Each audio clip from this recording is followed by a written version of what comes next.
Come with me today as I get my Gel Boys Fantasy at Pampered Glam. Sobrang blessing na yung beshi mo ay nail tech at talagang dito lang yan sa Pampered Glam.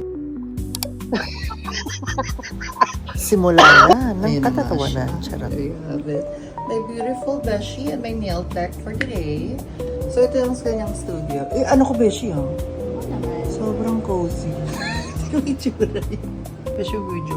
So ngayon, nagtitry siya ng mga Russian nails. Alam mo, mahal daw to, pero tinatry niya sa akin. Sobrang swerte ko.